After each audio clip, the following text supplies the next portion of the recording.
Hello everyone, this is Will here from TCB to quickly discuss the Zelda Ocarina of Time for the 3DS now that I've beaten it 100%, with the 100% completion rate, not including the gold Scatolas because who's got time for that. This is what I'm going to be quickly discussing today. I'm not sure if that's going to focus. There we go. So Legend of Zelda for, the 3DS. I've actually only played this game once back in high school, since I was sort of late to the Nintendo console game as a kid. I grew up with the Sega consoles, and then I switched over to the to Sony and the PlayStation. I was about a teenager, about high school when I finally picked up an N64, and the first game that I found used was Ocarina of Time for the N64, and I picked it up, and yeah, it didn't take me long to realize why it was such a critically acclaimed game and why people loved it so much. Now with Majora's Mask for the 3DS coming out very soon, I thought I'd revisit the game and sort of get myself in the mindset of the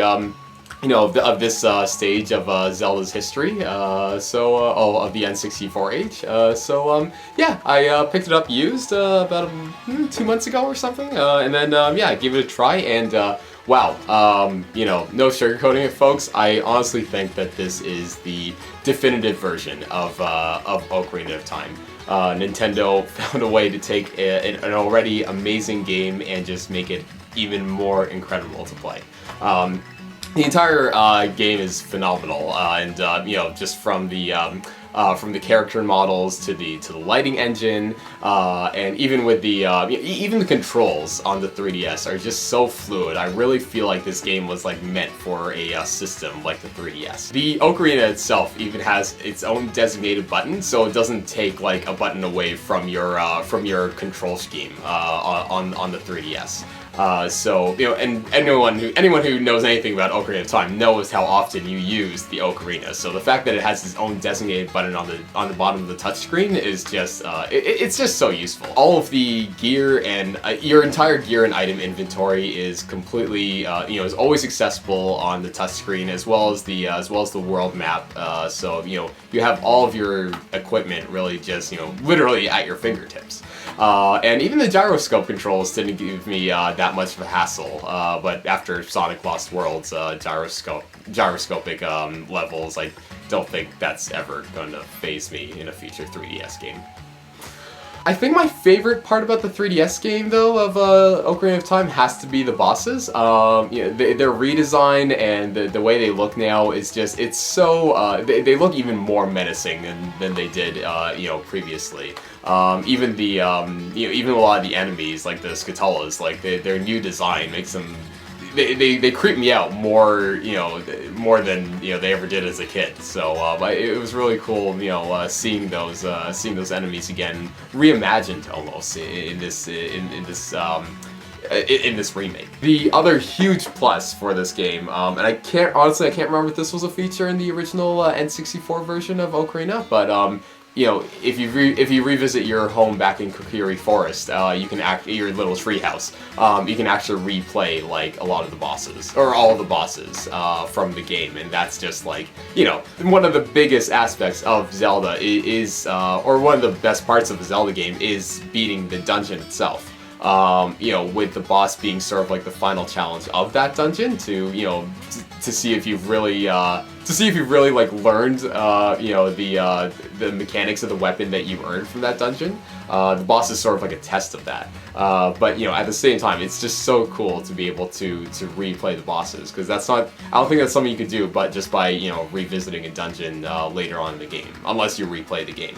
So that's a really cool added bonus. The one other feature that I really liked about it is there's these the Shikah Stones. A lot of the time if you hit them, or if you use the Mask of Truth, I believe, you get to like sort of listen to what they're saying. But in this game there are some stones that actually give you hints as to where to go next. I tried them out earlier on in the game just to see what sort of hints they gave out of curiosity. They don't give anything away. They just show you sort of like, if you need to go to the water temple next, it'll show you like an image of, you know, where it is the water temple exists, and then you sort of just have to travel there and go there, and then, you know, find it. But you at the end of the day, you have to find it still for yourself. It just gives a very minor visual hint. Honestly, I think that's probably the best way they could have handled that, especially for new and younger players who've never been exposed to maybe any Zelda game at all.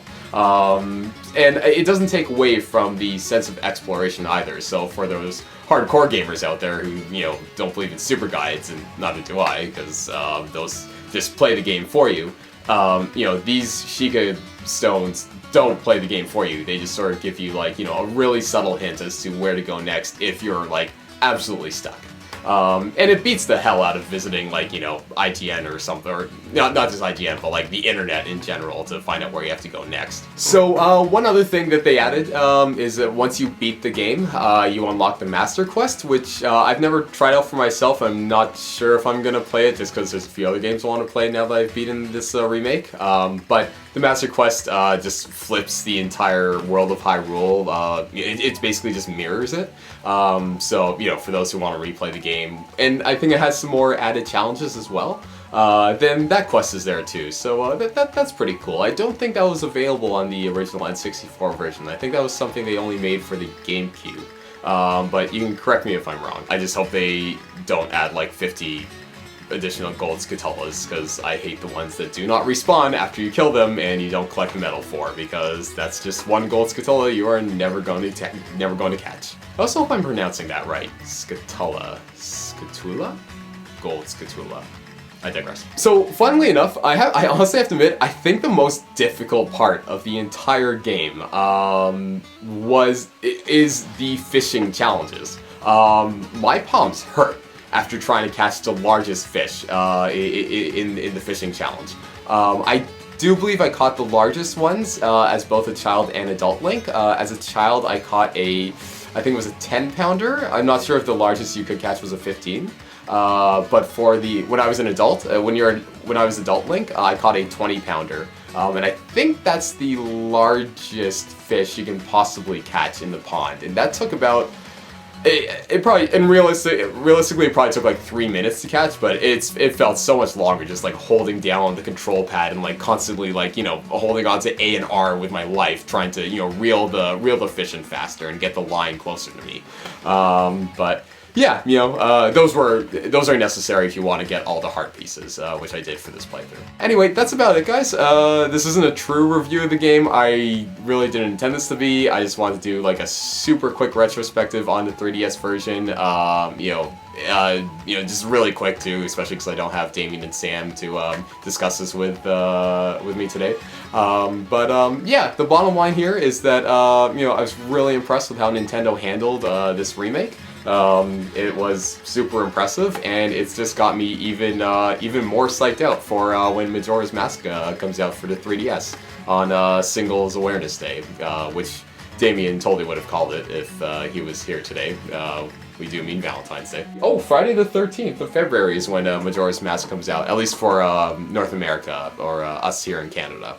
I did pre-order my copy from EB Games, so I'm not sure if they deliver it like on the day of the release, or like on the next business day or whatever, in which case I'll probably have to wait a whole weekend for it to come in, but yeah, hopefully it comes in soon, and when it does, we'll do a fun little unboxing video for it to show you guys what it's all about, and you know, if we have our little camera here, so that might be able to capture some of the footage for you guys, so you can check out how it looks. But yeah, that should be fun. We're really looking forward to it. As always, guys, thanks for watching.